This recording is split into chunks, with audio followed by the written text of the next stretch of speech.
इतना टाइम हो गईल हमके बोलैले हवन हम आ गइल बानी ऊ अभी तक से अइबे ना कइलन अइहन कि ना अइहन कि हमरा से झूठो के मजाक करत रहल हमन।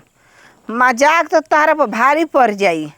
हमके ऐसन तैसन मजाक ना कइनी बोलैनी तो एजे अइनी आ ना तो फोने ना लगैनी। लगाई फोन तो देखी तो कहाँ बाड़न। कोट जाता टे ई का हो गइल बा हमरा मोबाइलवा में। अच्छा जब कहले बने आवे के तो अइबे ना करी हन। कब ले अइहन कब ले ना अइहन।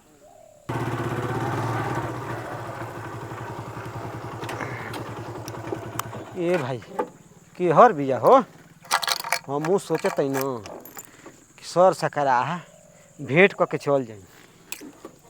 टाइमो हो गइल बा आजकल दिनों छोट होता बड़ दिन होते नहीं खे पट दे सवेर होता है झट दे अन्हारो हो जाता है। तोरी की जे हे न बैठल बिया सोर दर्द करे लागल। कब कहले रे कबे कहले का हो प्रणाम। खुश रह ठीक बाड़ू ना। खाक ठीक बानी इंतजार करत करत बोर हो गईनी। का करबू रास्ता इतना ऊंच खाल बा कि आवे में समय लागता। जानते बाड़ू कब ब्रेक मारे के पड़ता कब क्लच धरे के पड़त बाटे। आ वही में बकरा बकरी लइका फइका कुल आ जाता रास्ते में तो बच्चे बच्चा के न जाए के बा। अच्छा तब का हाल बा। सब कुछ ठीक बा तार घर परिवार सब ठीक बा ना। हाँ मिला जुला के सब कोई बढ़िया बा। अब बैठो जान तरी काहे तेरा घरे ना गइनी। हाँ, देख अब घरे जइला के मतलब ना बड़का बड़का ताम झाम करे के पड़ी। कभी की रात भर रह मुर्गा बनी खई ह आराम करी ह सवेरे जई ह। काहे ना अइब या खइब या जइब।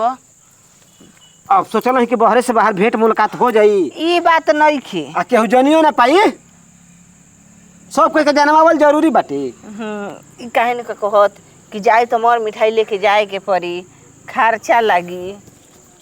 हम मिठाई के तू पैसा ले लो लेकिन ताना मत मारा धर।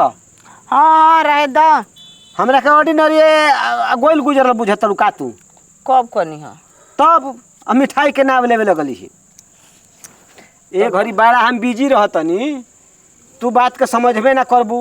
बीजी हाँ काहे भेटा गुल बे का कोनो निजी बिजनेस बाटे। कौन धंधा करेला हो। तू नहीं खो जानत ना जीपीएस लगाए वाला बिजनेस बाटे। जीपीएस का कहला कब लगवाले है नहीं खुद जानबो कौन चीज जीपीएस का कहला। हम काहे लगवाई हो लुगा में लगावल जाला। मोटरसाइकिल में कार में ट्रक में बस में जीप में ट्रैक्टर में जीपीएस लगेला। हाँ जीपीएस लगावला में बहुत फायदा बाटे। घर बैठल पता कर लेबू कि हमार मोटरसाइकिल कहाँ बिया कितना के स्पीड में दौड़तिया सब लोकेशन बताई। जान गनी मोबाइले से लॉक कर देबू तो बंद हो जाई मोबाइले से लॉक खुली। ऐसन बा जीपीएस। हाँ रिचार्ज करावे के पड़ेला। ओकरो के बातो होला ओकरा से बात ना होला लोकेशन बतावेला। ओकरा से ना बात होला तो हमनी से बातो होई भेंट हो गेल मुलाकातो हो गई। हाँ सर समाचार होइए गइल तू ठीक बटले बाड़ू घर परिवार हमरो ठीके बाटे। अब हम चलत नहीं जान लू। ए बैठबा कि अब आइलो जहू बात बतिया लगलो। 5 जगह जीपीएस लगावे के बहु बौरा कहीं का। हाँ तो 6 जगह लगाव। 6 जगह लगाव। हाँ वो कहवा लगी 6 हमरा भीतर घर में। घर में ना जीपीएस लगावल जाला पागल कहीं का सनका हो का घर के लोकेशन का करबू हो। हे जाए देवता के तहरा के बुद्धि देल है कुल हर जगह जीपीएस लागेला कि जहाँ लागेला रही तहाँ जीपीएस लागी। ना ले कुछ खाए वाला। हे भगवान जेवना बात के डर है ना उहे बात हो गई। पहले ही सोचत रहनी कि भेटाई तो कही कि कुछ खाए वाला ना ले हो।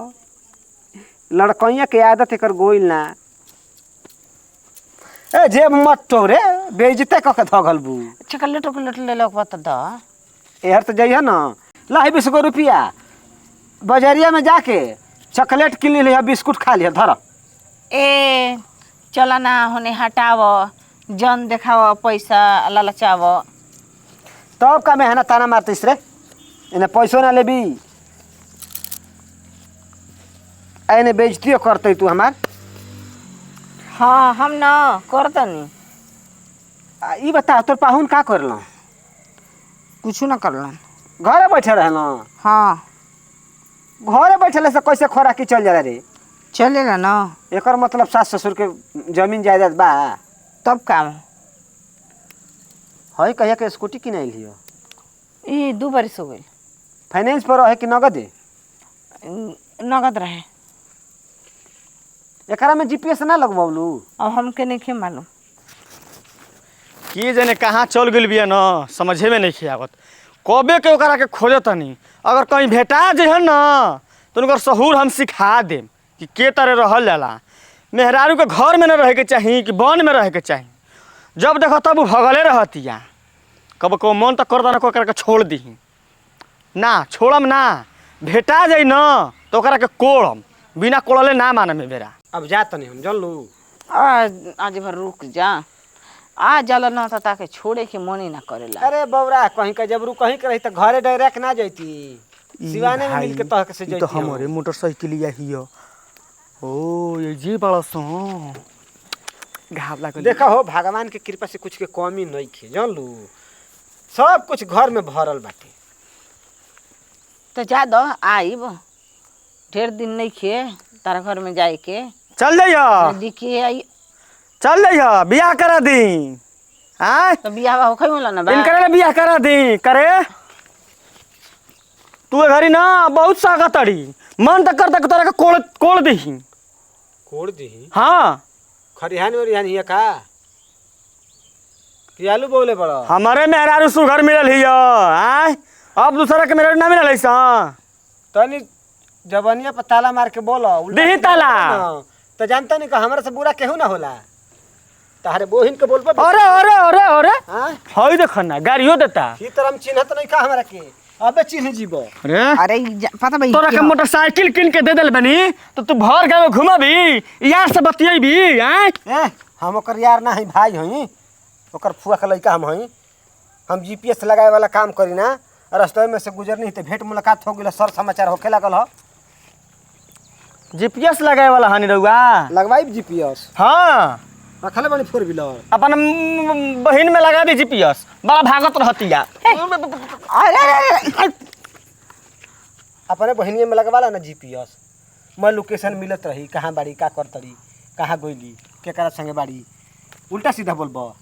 उल्टा सीधा बोला तनी माने लगाई ना तो ना लगा सकी ना गाड़ी में लगा दी जीपीएस हमारा। ए पुरान हो गइल महाराज करे का 4 व्हीलर में जीपीएस लगवाई तो एगो फायदो पाई। 4 व्हीलर नहीं खे ना बाबू हमार कि 4 व्हीलर में लगवाई। जाय दियो सर समाचार ठीक बा ना? सर समाचार तो ठीके बा। कौन काम करी ना रोवा? बस खेती गृहस्थी करी ना आ कबो काल धके कोड़ दही ना का करल ह फरसा ले आर कौन कर दही ना ओ तो करबे करे के पड़ला आदमी। हाँ तो वे कोड़ दही साल में करे के पड़ला आ एक बार कार्तिक में करे के पड़ेला ना हमनी का साल भर कोड़ाला मुरई बोवाला गजरा बोवाला चुकंदर बोवाला। अच्छा मतलब सब्जियों की खेती कर लो तब चलो चली बढ़िया चली काम बा। का मुरई खियाई ना हम मुरई ना खे हम जातनी गाँव में जन लो जाए दो घरे नहीं खी जात खिसी है कि है जा मत हमारा भी टाइम उम नहीं खे जन लो लाजे ना हम घर जात नहीं कि अब रहे के पड़ जाई। चली ठीक है बा। हम एक नंबर ले रही कहते कि भैया घर ना आइब तो कहमी कि बच्चे देखब घर तारा ना आई सिवाने में भेंट मुलाकात हो जी तू जो जा अपना घरे हम चल जी अपना घर बात खत्म हो जाई का उतना ठीक बात हो गई। हाँ बात विचार हो गई कोनो दिक्कत नहीं खे। सब कुछ घरे ठीक बा ना? हाँ चली तब बुरा ना मननी अब सब कोई लभरे नहीं खे तहार बहन ऐसे कर हमार बहन ऐसे नहीं खीस। ए देखो जबान संभाल के बोलो ठीक बा ढेर बोलो तोड़ कम ची कर जाता नहीं करे तोरा माई के का? माथ बनो है जगह अइबी रोज रोज अब बतियबी तोरा के जब से हम मोटरसाइकिल किनले बानी तब से तू हाँ हाँ खूब न कूदता नहीं डलबा तो बानी नहीं जानत। जा डाला बाबा वही तरह तो छोड़ दे। हाँ काहे बिना डलोले का चल जी बेचम बेचम इनका के हो हाँ हम डालत डालत ना परेशान हो गइल बानी। ई का कहतनी तेल डालत डालत परेशान हो गइल बानी। तेल तो हाँ तो चली तेले पर न पानी पर थोड़े चली। अब वो भुंजने पर न चलतनी। घरे चल अब मोटरसाइकिल पर चढ़ के ना चले की ओकरा के डगरा के लेके चले की काहे तेल के? बची। हाँ हाँ हमारा गाड़ी में तेल बाटे तेल नहीं के बचावे के। कर अभी बक बक हम ना चलाए तुम है तो डगरा के लेके चल है तर लेके चलबी तो तेल ना बची रे पागल हड़ू। हाँ हाँ खूब पागल हनी। है तर निकल लेके कि ना हाँ नहीं बोलत लेके चली आगे रास्ता बा ना का तू ढेर घुमले वाली बताइबी तबे ना। लंदन से बनी चलिए तेरे मुड़ाई है लेके चली। चल आ जय हो विश्वकर्मा देवता चालू ना करम तह के तेल मत ओराय दी ह तो ढकेले ढकेल का? ढकेल अरे आगे ढकेले चल ढकेलत रह रानी आई तेरे।